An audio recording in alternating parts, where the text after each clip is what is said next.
अस्सलाम वालेकुम एवरीवन, मैं हूँ Sabiya Sardar. Welcome back to another video. उम्मीद करती हूँ कि आप सब लोग बिल्कुल खैरियत से होंगे, ठीक ठाक होंगे और बहुत खुश होंगे। अल्हम्दुलिल्लाह मैं भी यहाँ बिल्कुल ठीक ठाक हूँ। व्लॉग स्टार्ट हुआ है थर्सडे से और इस वक्त तकरीबन बज रहे हैं 3। आज मेरा लंच करने का बिल्कुल भी दिल नहीं था तो मैंने खाया ही कुछ नहीं और अब 3 बजे मुझे भूख लग रही है, लेकिन मेरा लंच वो खाने का दिल नहीं चाह रहा, रोटी वगैरह। तो मेरा दिल चाह रहा है कुछ मज़ेदार सा बनाओ, तो मेरे हाथ ये सवैयाँ लग गई थी और इसको बनाना इतना मुश्किल भी नहीं है, फटाफट से बन जाती है। तो यहाँ पर मेरे पास कुछ सीड्स वगैरह हैं, कुछ नट्स हैं और यहाँ पर ये इतनी सी बस मेरे पास बची थी, बस जितनी मैं खा लूँ इतनी ही सवैयाँ थी। तो मैंने कहा चलिए ये बनाकर अभी खा लेते हैं। शादी से पहले हमारे घर में ये सब चीज़ें बहुत बनती थी और ये मेरी फूफो बनाया करती थी।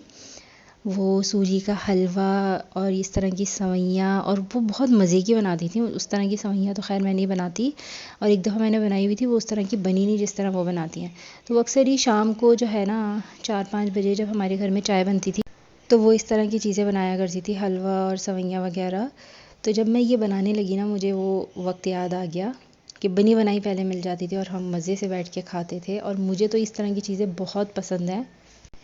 यहाँ मैं शादी होकर जब से आई हूँ मॉरिशस में, तो यहाँ पर कोई इतने शौक़ से घर पे मीठा नहीं खाता। बन गया तो खा लेते हैं, लेकिन और वो भी जो मीठा होता है उसके अंदर मीठा बहुत लाइट होना चाहिए, बहुत तेज़ नहीं होना चाहिए। अगर तेज़ हो तो फिर शौक़ से कोई नहीं खाता। तो मतलब मीठे के इतने शौकीन नहीं है, सिर्फ मैं एक अकेली मीठे की यहाँ पर शौकीन आ गई हूँ।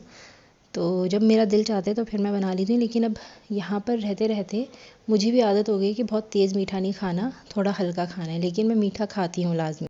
वहाँ पर भी जब मेरी शादी नहीं हुई थी मेरे घर में, तो वहाँ पर भी मीठा मैं बहुत शौक़ से खाती थी और मैं ही सबसे ज़्यादा खाती थी, ख़त्म ही मैं ही करती थी। और यहाँ पर भी यही हालत है कि मीठा मुझे ही सबसे ज़्यादा पसंद है।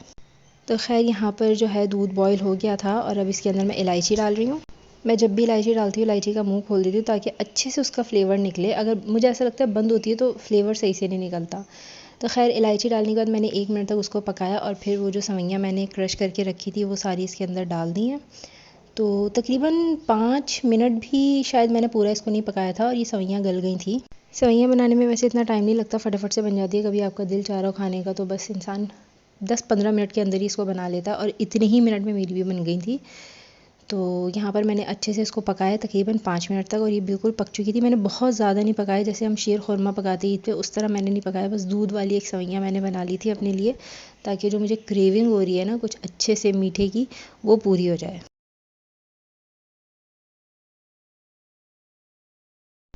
जब सवैयाँ 5 मिनट तक अच्छे से पक गई और गल गई तो फिर इसके अंदर जो मैंने ड्राई फ्रूट थे वो डाले। अच्छा, ड्राई फ्रूट में मैंने बादाम डाला था और काजू डाले थे, और थोड़े से जो है यहाँ पर वाइट तिल थे और फ्लैक्स सीड थे, तो वो मैंने डाल दिए। मैंने कहा चलो फ्लैक्स सीड भी डाल देते, क्योंकि दोनों मिक्स हुए हुए थे, मैंने वो भी डाल दिए।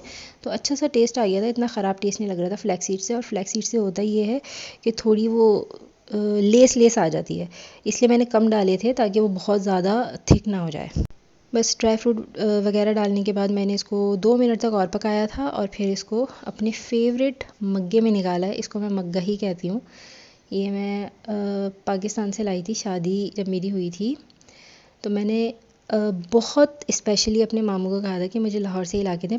कराची में ये नहीं मिलता इतना, कहीं इतना ज़्यादा नहीं मिलता, लाहौर में बहुत ज़्यादा यूज़ किया जाता है। तो मुझे ये बहुत पसंद है। इसमें ठंडा ठंडा पानी पिए, इसके अंदर कुछ भी डाल के खा लें, तो मैं ये सबसे ज़्यादा यूज़ करती हूँ। तो इसी के अंदर मैंने अपनी सवैयाँ डाली हैं और अब इसको जो है हम आराम से बैठकर अपने रूम में पिएंगे। मज़ा आ गया था खा पी कर। और अच्छा, मैंने इसमें चीनी डालते हुए आपको दिखाया नहीं था। जब दूध बॉईल हो गया था, जब मैंने इलायची डाली थी उसी के बाद ही मैंने 1 टेबल स्पून इसके अंदर बस चीनी डाली थी, और इसके अलावा मैंने चीनी नहीं डाली, और इतना मीठा बिल्कुल परफेक्ट लग रहा था। और बस यहाँ पर मैं अच्छे से अपने मज़े से सवैयाँ एंजॉय कर रही हूँ। और सवैयाँ पीते पीते मुझे तकरीबन 4 बज गए थे, क्योंकि गर्म इतनी थी। और फिर उसके बाद असर की अज़ान हो गई थी, फिर मैंने नमाज़ पढ़ी और उसके बाद व्लॉग यहीं एंड हो गया। आज के दिन फिर मैंने कुछ रिकॉर्ड नहीं किया, और यहाँ पर अब स्टार्ट हो चुका है नेक्स्ट डे, यानी कि फ्राइडे। वैसे मैं यूजुअली फ्राइडे को बहुत डीप क्लीनिंग नहीं करती, क्योंकि वो इतना शॉर्ट डे लगता है ना मुझे। इतने काम होते हैं, अपने बेटे को तैयार करना, फिर हल्की फुल्की सफाई करना, फिर अपने आप को तैयार करना, खाना बनाना। मुझे ये होता है कि बस मैं 12:30 बजे तक बिल्कुल तैयार हो जाऊँ नमाज़ के लिए, और दुरूद शरीफ पढूँ, सूरह कहफ पढूँ, उसमें डिले ना हो।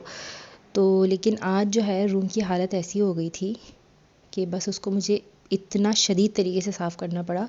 और मैंने थर्सडे को इतनी कोई ख़ास सफाई नहीं की थी, तो इसीलिए आज जो है मैं सुबह ही लग गई थी। तकरीबन इस वक्त 10:30 बज चुके थे और उसके बाद मैं लगी थी। सारी मैंने अच्छे से डस्टिंग की, सारी चीज़ें हटाकर, और ये डस्टिंग भी मैंने काफ़ी दिनों बाद ही की है। जो चीज़ें ज़रूरत की नहीं वहाँ से वो निकाल दी, और जो ज़रूरत की थी उनको साफ़ सुथरा करके वापस वहीं रख दिया। इस तरह से जो है डीप क्लीनिंग हो जाती है। और जब ये डीप क्लीनिंग हो जाती है ना, जब चीज़ें हटा के अच्छे से डस्टिंग होती है, तो कमरा जो है वैसे ही बहुत साफ़ सुथरा सा लगता है। पहले मैं हमेशा ही फ्राइडे को अच्छे से सफाई करती थी, डीप क्लीनिंग और सब कुछ, डस्टिंग वगैरह। लेकिन अब मैं फ्राइडे को बहुत ज़्यादा सफाई इसलिए नहीं करती। फ्राइडे को मुझे अपने बेटे को नहलाना होता है, उसको तैयार करना होता है। तकरीबन उसको तैयार करते करते अब मुझे 40 मिनट लग जाते हैं। जबकि ये काम मैं पहले भी करती थी, लेकिन पहले इतना ज़्यादा मुझे टाइम नहीं लगता था। लेकिन जिस तरह चीज़ें अब आगे आती जा रही हैं, उस तरह हर चीज़ में जो है टाइम को बहुत देखना पड़ता है। और ख़ास तौर पर जुम्मे के दिन, कि जुम्मे के दिन की नमाज़ देर से नहीं होनी चाहिए, दुरूद शरीफ पढ़ना है और बहुत से अस्कार करने होते हैं। जबकि मैं जुम्मे के दिन जो है फजर में जब उठती हूँ तो उसी वक्त ही मैं बहुत से अस्कार पढ़ लेती हूँ, दुरूद शरीफ भी बहुत ज़्यादा पढ़ लेती हूँ। लेकिन मुझे ये होता है कि जुम्मे की नमाज़ के बाद भी दुरूद शरीफ पढ़ना है, तो बस उसमें डिले ना हो। क्योंकि जब आप वो पढ़ने बैठते हैं ना, तो फिर आपका 1 घंटा कहीं नहीं जाता आराम से। तो फिर सुकून से इन चीज़ों के ऊपर फोकस करें, क्योंकि ये चीज़ें सबसे ज़्यादा अहमियत रखती हैं। तो बस इसीलिए जो है मैं सारी डीप क्लीनिंग और सब कुछ अब थर्सडे को कर लेती हूँ, फ्राइडे को नहीं करती। और लेकिन कभी कभी ऐसा भी होता है कि मुझे फ्राइडे को करनी पड़ जाती है। खैर डस्टिंग वगैरह करने के बाद फिर यहाँ पर जो है बेड वगैरह को ठीक किया है, अच्छे से झाड़ दिया। अच्छा, बेड जो है मैंने बेडशीट को इस तरह बिछाना शुरू कर दिया कि मैं पूरा उसको मैट्रेस के नीचे दबा देती हूँ। क्योंकि जब आपके बच्चे होते हैं ना, तो आपको दिन में 50 दफ़ा जो है इन चीज़ों को सेट करना पड़ता है। तो ये चीज़ जो है ना, मैंने अपनी सिस्टर इन लॉ से सीखी है। एक दफ़ा मैंने ही उनको देख लिया था कि वो किस तरह से पूरी बेडशीट को अंदर दबा के सेट कर रही हैं, और वो हिलती नहीं है। तो बस उस दिन से जो है मैं भी ऐसे ही करने लग गई हूँ। अब ये बिल्कुल सेट रहती है। बस क्या होता है कि मैं सुबह सुबह इसको हल्का फुल्का झाड़ देती हूँ और आगे की तरफ से सेट कर देती हूँ, क्योंकि वहीं से निकल रही होती है, पीछे की तरफ से वो बिल्कुल भी नहीं निकलती। तो बस यहाँ पर यही सब कुछ काम किया। उसके बाद मैंने रूम की अच्छे से सफाई की और मोप वगैरह लगाया, और उसके बाद फिर मैं ख़ुद फ़्रेश होने चली गई थी। और उस वक्त बज रहे थे तकरीबन 12। मैंने बहुत जल्दी जल्दी काम निपटा लिया था अपना आज, ताकि बस नमाज़ टाइम पे हो जाए। और फिर जब मैं वापस आई हूँ फ़्रेश होकर, तो तैयार श्यार होकर 12:30 बज चुके थे, अज़ान हो चुकी थी। तो बस यहाँ पर अब जो है मैं नमाज़ पढ़ने बैठ गई हूँ। नमाज़ पढ़ने के बाद जो है वही ज़िक्र अस्कार जिसका मैंने पहले भी बताया है शुरू में वीडियो में, मैं वही सब कुछ कर रही थी और बहुत सारी फिर दुआएं मांगी। और मैं जब भी नमाज़ पढ़ती हूँ ना, मेरा बेटा बस मेरे आसपास ही होता है, और जो मैं नमाज़ में एक्ट कर रही होती हूँ वो सेम मुझे कॉपी कर रहा होता है।